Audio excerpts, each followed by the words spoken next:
Olá, olá, comunidade positivo e próspero. Sejam muito bem-vindas e muito bem-vindos. Que alegria ter vocês aqui com a gente para começar uma jornada que, olha, pode ser realmente transformadora. É isso aí. Hoje a gente dá o pontapé inicial numa série de conversas que, com certeza, podem gerar uma transformação muito positiva e próspera na vida de quem nos ouve. E o nosso ponto de partida é um livro que muita gente conhece, Os Segredos da Mente Milionária, do autor canadense T. Harv Eker. A pronúncia é mais ou menos T. Harv Eker, né? Exatamente. E é um livro com ideias bem ousadas, arrojadas até, sobre a nossa relação com o dinheiro. Tudo baseado, claro, na experiência pessoal dele, no contexto em que ele viveu. Perfeito. E a nossa missão hoje, pessoal, é explorar o capítulo de introdução, aquele que se chama Quem é, afinal, T. Harv Eker e por que devo ler este livro? E já adiantando, essa conversa vai trazer reflexões muito importantes e aplicáveis, que é o principal, para quem busca essa prosperidade com alegria, com equilíbrio. Certo, então vamos analisar isso. O autor já começa com uma afirmação assim bem forte. Ele diz que este livro pode ser o mais importante que alguém já leu sobre dinheiro. Uma promessa e tanto. E tanto, porque, segundo ele, o livro contém o tal elo que faltava entre o simples desejo de ter sucesso e a conquista de fato. E para sustentar isso, ele não começa se apresentando como um gênio das finanças. Pelo contrário. Exato, ele conta a jornada dele.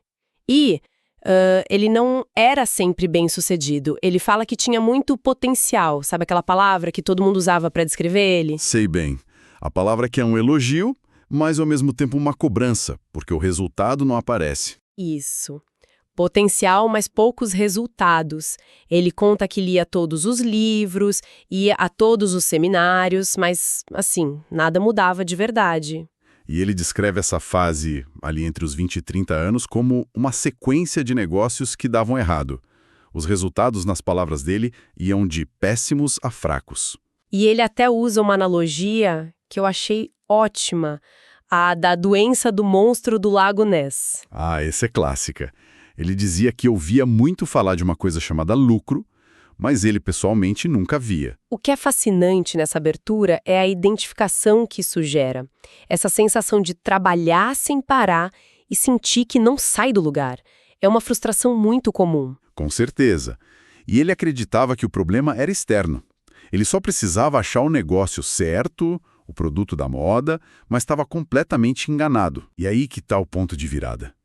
Não foi uma nova estratégia de negócios que mudou o jogo para ele, mas sim um exame de consciência, um olhar para dentro. Sim.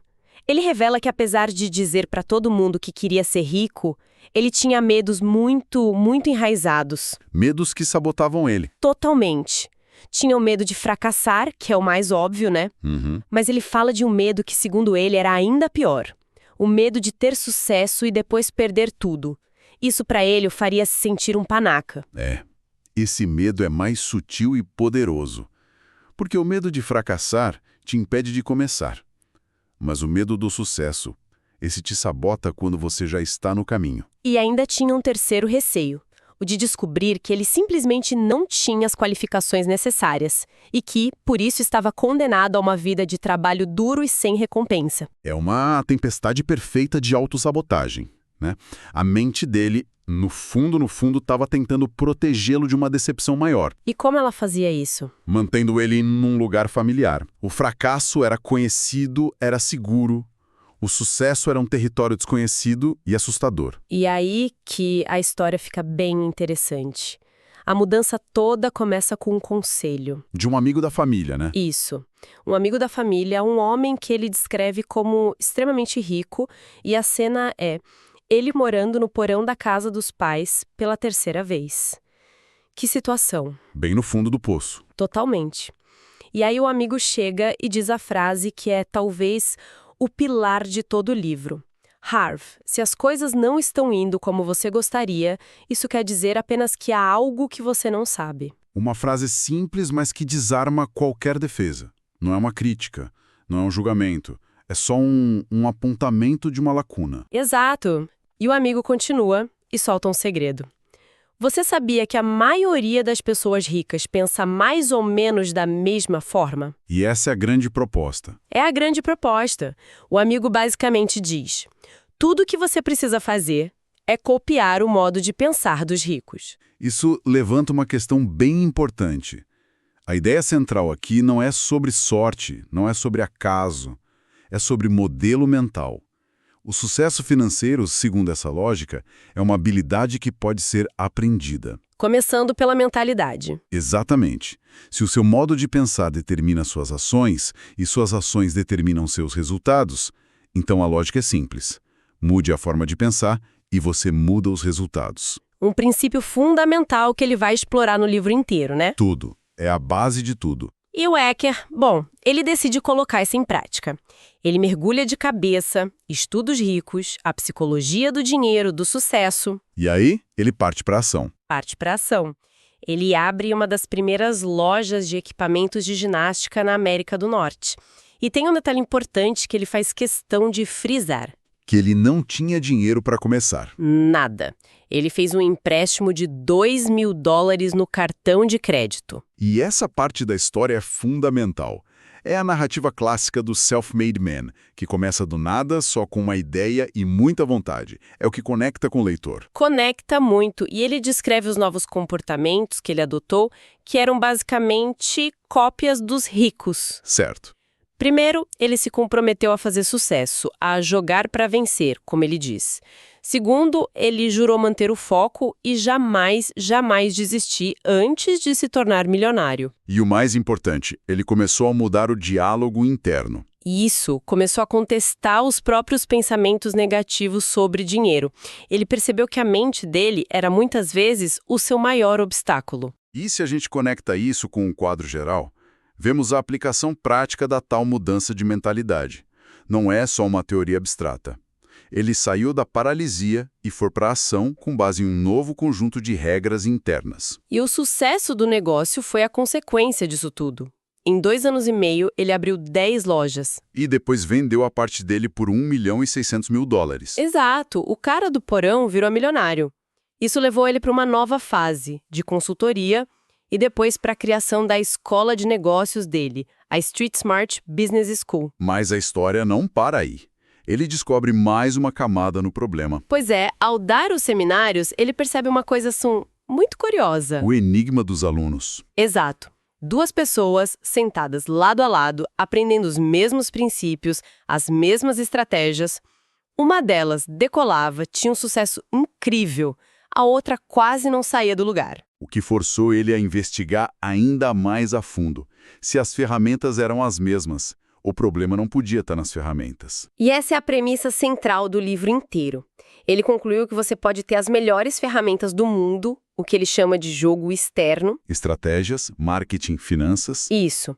Mas, se a sua caixa de ferramentas, ou seja, a sua cabeça, o seu jogo interno, se ela tiver um vazamento, nada funciona. E essa é a tese principal. A combinação do jogo interno, que é a mentalidade, com o jogo externo, que são as estratégias, é o que gera os resultados extraordinários. Ou seja, o livro é muito mais sobre desaprender velhos modos de pensar do que sobre aprender novas técnicas. Exatamente. É um processo de esvaziar o copo. Ele até usa aquela analogia do homem pendurado no penhasco. O Tarsi é abrir mão das velhas crenças, que são familiares, mesmo que sejam dolorosas. Pedir por mais alguém é a busca por uma nova solução externa que não exige essa mudança interna, que é a mais difícil. Faz todo sentido. Ele se apresenta não como alguém que nasceu sabendo, mas como alguém que era um desastre completo, que descobriu um princípio, aplicou e agora ensina o caminho. Exato. E essa ideia de jogo interno e de modelo de dinheiro é justamente o que a gente vai começar a explorar no nosso próximo encontro, mergulhando na parte 1 do livro que se chama O Seu Modelo de Dinheiro. Um convite desde já para todo mundo que nos ouve, não percam. Com certeza. Essa história inicial do T. Harv Eker deixa uma reflexão bem provocadora.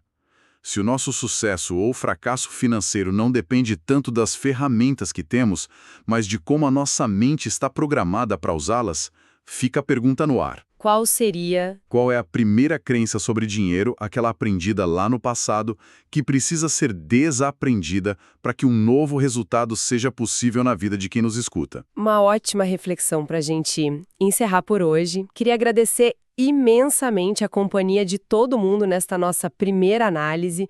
Lembrem-se que a gratidão é uma prática essencial para uma vida positiva e próspera. É isso aí. Continue acompanhando o canal para mais reflexões que podem levar a mudanças rumo à abundância. E claro, a gente adora a interação de vocês. Comentem aqui o que acharam, compartilhem suas percepções. E a nossa recomendação é sempre a mesma. Leiam a obra original de forma crítica. Que essas nossas conversas sirvam como um estímulo inicial para se aprofundar nessa riqueza de ideias. Perfeito. Então, não se esqueçam de curtir, de se inscrever no canal Positivo e Próspero e de ativar as notificações para não perder nada. E compartilhem com amigos, com a família, com quem vocês sentem que pode se beneficiar dessa conversa. Isso. Aqui no canal já temos mais de 140 vídeos sobre lei da atração e muitos outros temas.